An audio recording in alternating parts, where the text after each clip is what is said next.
show you some pictures that'll continue to cycle through the whole time we're making the presentation here. But before we actually get started with we talk about the Rotary climb, I'd like Dick Tucker to come up for just a second. The first thing I want to talk about a little bit is the Paul Harris Fellow Award. Now, for a lot of people, we've got several guests here today. There are several different ways that people can be awarded a Paul Harris Fellow.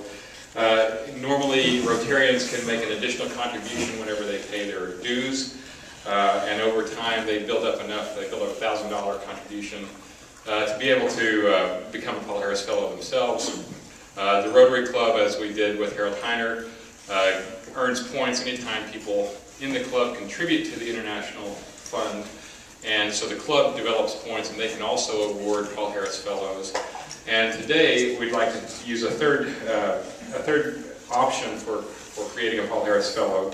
This group of climbers wants to recognize Dick Tucker, so we all contributed together to support him and thank him. Dick was our expedition leader. His easygoing and calm leadership made it easy to stay motivated throughout all of the preparation that we had. He helped us develop and follow a training schedule that made us all successful. His knowledge of climbing and of glacier travel kept us all safe as we struggled up and down the mountain.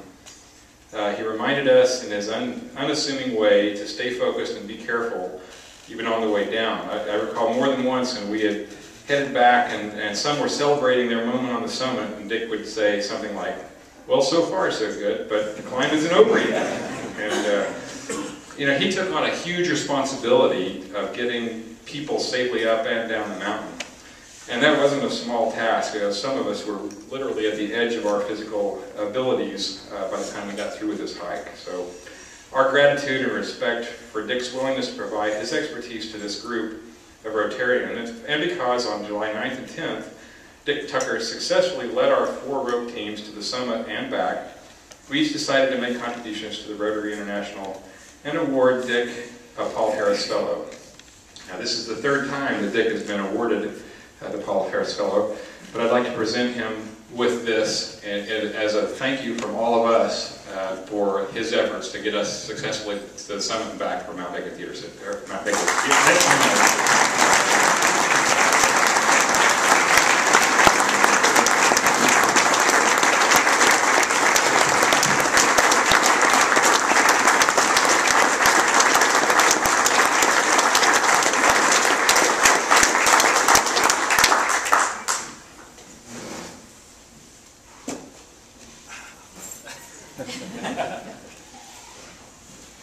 Thank you very much. Thanks. Yep. All right.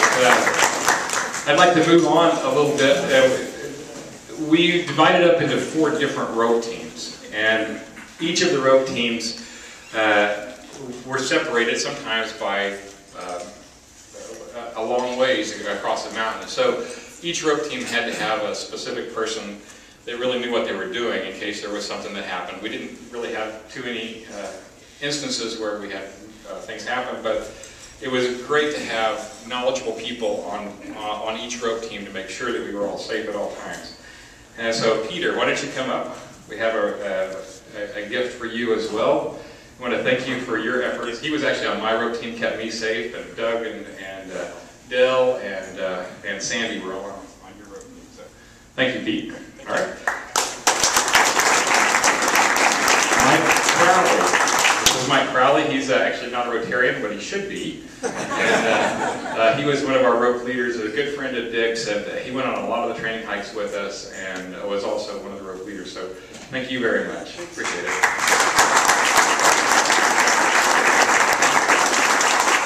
And our third one is James Fitch. James isn't here today, is he? He's on his way to Mount Elbrus in Russia.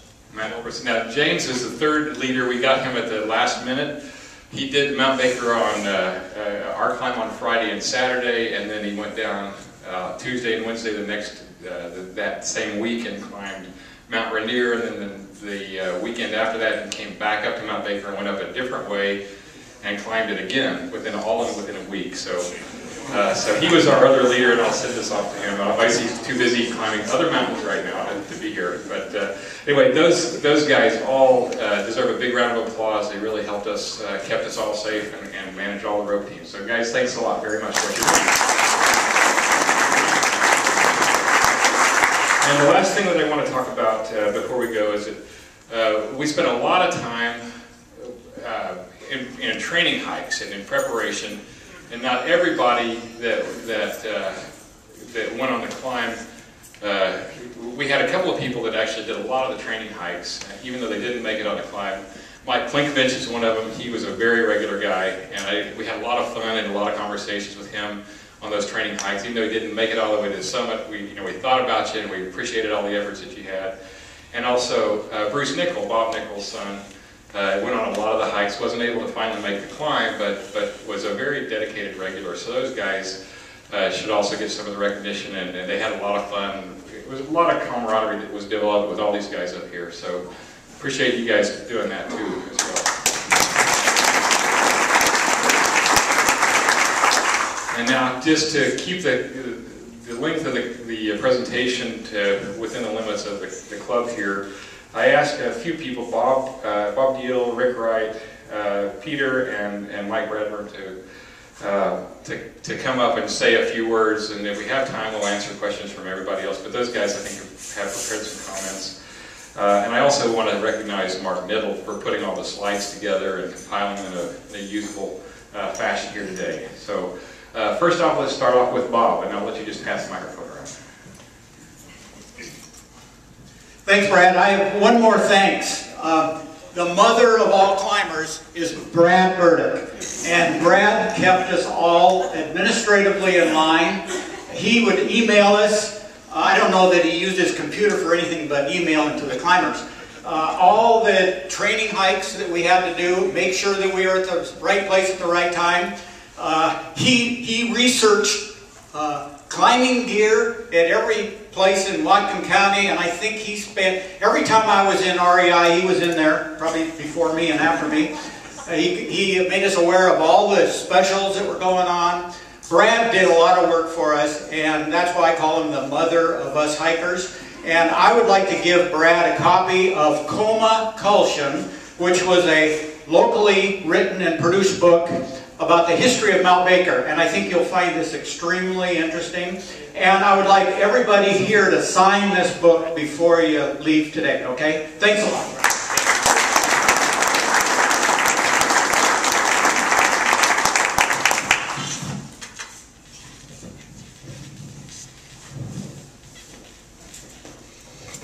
Now, since I was the senior person of this group, I am going to tell you a little bit about what was different between this hike and when I did it the first time 44 years ago. Now, the only thing the same was the mountain. Everything else was changed, including me. I don't know why that first hike was so easy. It seemed like it was just a piece of cake. And this one was really tough. And it must be, this is a young person's sport. So let me just go over a few things that were totally different about this, this hike. Number one is my ice axe. My ice axe is a classic ice axe. Wooden shaft. They use these things for door handles at REI. You notice when you go in there. This is a great ice axe. I wouldn't be without this ice axe. I was going up, we were about 2/3 of the way up the Roman wall, and there was a group coming down, and one of them saw my ice axe. And he said, "Wow, where did you get that ice axe?" And I told him where I got it and when I got it. I said, "I got this 44 years ago."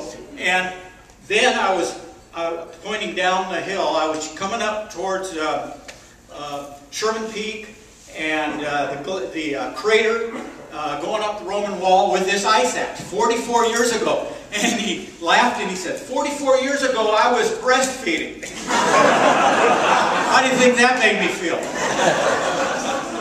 Nowadays, ice axes, this is extremely light. This is made out of titanium. And Kathy makes these kind of ice axes. So there's a big, big difference. I still like my ice axe. Over the last 50 years, probably the piece of climbing equipment that has changed the most is the rope. technology has made climbing ropes much lighter. Where's one of those ropes? This is a new rope. You could just shove this in your pack. Much lighter, much stronger. This rope, good luck. This rope is so stiff. You had to drape this over your neck to carry it. And it was a 3-stranded rope. This is what we used. And got it at REI. This was the most expensive rope you could buy. Nylon, 3-strand. They say that if you ever were dangling in midair with this 3-stranded rope, you could just go around in circles as the rope unwound.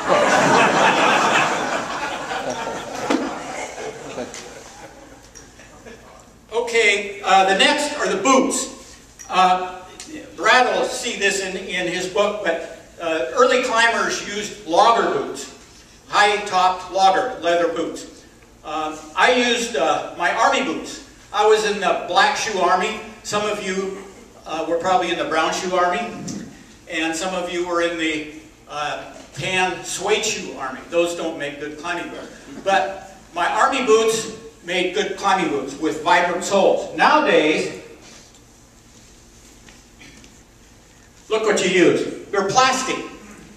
Extremely light, very stiff, good for crampons. They're waterproof. Big, big change in equipment.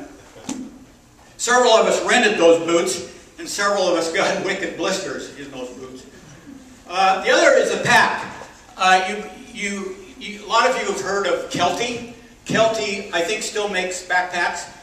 Back 44 years ago, they were all external frame backpacks. Some of them were wood, some of them were metal, and to those frames were strapped canvas packs. I started off using one of those packs, and everybody, especially Dick, started feeling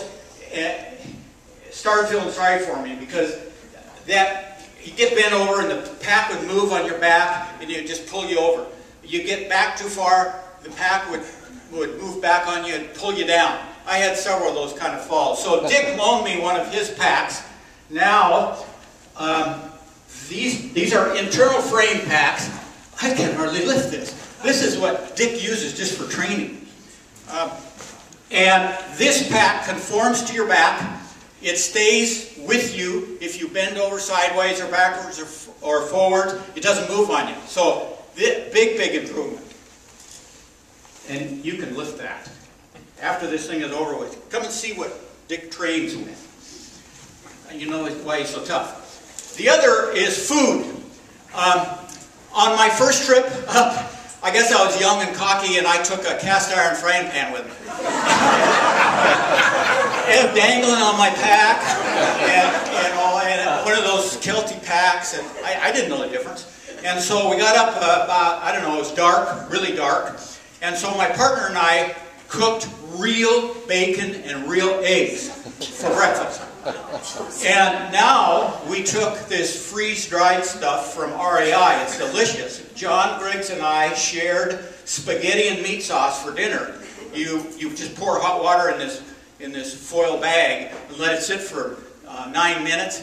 It's great. It was great. I mean, it's as good as you get in a restaurant. For breakfast, we had granola and blueberries. You just pour a little cold water in there and then eat it with a spoon. It was delicious. So big, big difference in food. And the last item is people. When I went up the first time, 44 years ago, we were the only climbing party on the mountain. There were no other souls on the mountain. Now, we came up the south route over Schreiber's Meadows and up the other Roman wall, and didn't see a soul. And this year, there must have been a dozen or dozen and a half different parties, maybe even more. And there were skiers. There were skiers up there that were climbing up as we were coming down, and they skied down. I think they